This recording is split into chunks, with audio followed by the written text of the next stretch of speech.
গাভীর দুধ খান তো? বিশ্বনবী বলতেন আলাইকুম বিআলবানিল বাকার, তোমরা গরুর দুধ খেও। ফাইন্নাহা তুরাম্মু মিনাল আশজার, কেননা গরুর দুধ সবুজ ঘাসপাতার নির্যাস। ফি লাবানিহা শিফা ও ফি লুহুমিহা দা, গরুর গোশতের ভিতরে আছে খালি রোগ, আর গরুর দুধে আছে শিফা। সুবহানাল্লাহ পড়ে। এজন্য গোশত খাবেন, অল্প খাবেন। এই যে আজকে অনেক গোশত খাওয়াইছে আমারে আমির ভাই, তাড়াতাড়ি মারার পদ্ধতি।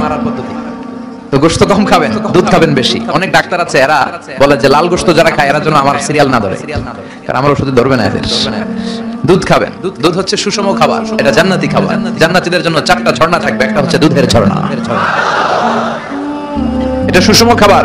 আপনি পানি খেয়ে 2-1 দিন বাঁচতে পারবেন। পানির মধ্যে যদি লবণ ছিটিয়ে দেওয়া হয়, লবণে আছে সোডিয়াম ক্লোরাইড, আরো অনেক দিন বাঁচবেন। আর দুধ খেয়ে আজীবন বাঁচবেন যদি হজম করতে পারেন। বিশ্বনবীর খাবারের তালিকার শীর্ষে ছিল দুধ। তিনি দুধ খেতে পছন্দ করতেন, তিনি মধু খেতে পছন্দ করতেন, তিনি রুম্মান মানে ডালিম ফল খেতে পছন্দ করতেন, তিনি বালাহ খেজুর খেতে পছন্দ করতেন, তিনি খুবস রুটি খেতে পছন্দ করতেন, তিনি খাল ভিনেগার সিরকা খেতে পছন্দ করতেন, তিনি খাসির বাজুর গোশত সিনার গোশত খেতে পছন্দ করতেন। বিশ্বনবী লাউ খেতে পছন্দ করতেন। লাউ খান তো নাকি কোন সাথের লাউ? বানাইলো মরে, আগে খাইলাম ডোকা খাইলাম, এগুলো বললেন না। বিসমিল্লাহ বলে খাবেন, খাওয়ার পরে কি পড়বেন? আলহামদুলিল্লাহ। লাউ খেতেন বিশ্বনবী। মাশরুম খেতেন। মাশরুম চিনেন?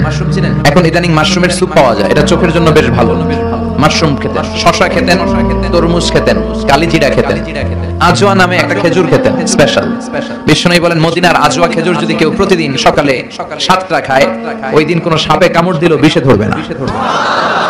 ব্ল্যাক ম্যাজিক করলে ক্ষতি হবে না, জিন পরীর জাদু টোনায় তো কাজই হবে না। সুবহানাল্লাহ পড়েন।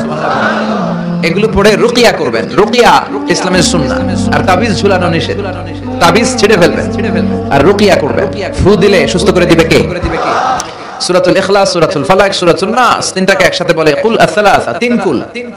বিশ্বনবী প্রতিদিন সন্ধ্যা বেলায়, সকাল বেলায় আর ঘুমোতে যাওয়ার আগে এই 3 কুল পড়ে হাত দুইটা মিলিয়ে হাতে ফু দিতেন, লম্বা ফু দিয়ে মাথা থেকে এরকম ম্যাসাজ করতে করতে পা পর্যন্ত 2 হাতে যতটুকু সম্ভব। সুস্থ রাখবে কে?